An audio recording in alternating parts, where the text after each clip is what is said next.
So actually this project that we did was really small, but it was extremely satisfying in many ways.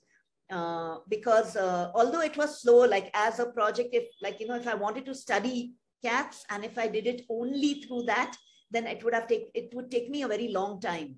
But then you have to come, you have to have a beginning, like citizen science, I think works beautifully with birds and with plants and with, flowering plants especially. And people are doing it, and it's gone to quite an advanced stage, where you have loads of information coming from citizens. And so my experience was, I really enjoyed it. Okay, but of course you start with a big group. The big group will probably do a certain set of things that you want for your project. And then it slowly comes down when you start focusing on more detailed stuff.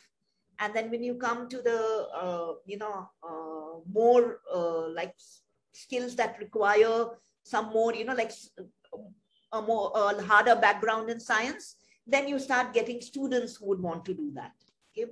And because most of the citizen scientists also have their own careers, and they can't really, that's the whole idea. They can't really spend their entire day doing, what you're doing. But I think that's what is beautiful about it, because you have these layers. And then what we did is we even trained them, and we trained all of them, trained as in we basically explained what we are doing, why is it important. And we also held a few classes in very basic courses in, behavior of cats and why do they do what they do. Then we took them to field and we showed them before we initiated the data collection thing. So in that way, they also had, they were not just, they didn't feel that we are just using them as somebody collecting samples for them, although that does work too. People volunteer to do that also. I think it's very satisfying because at one go you're achieving, all along, most of us come into this field because we come in with the aim of doing some, to contribute to conservation.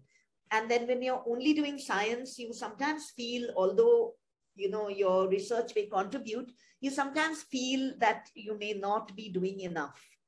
And this is one of the things, okay, at least I think education outreach is a very important way to get a larger group, to basically empathize with the issues that you are looking at.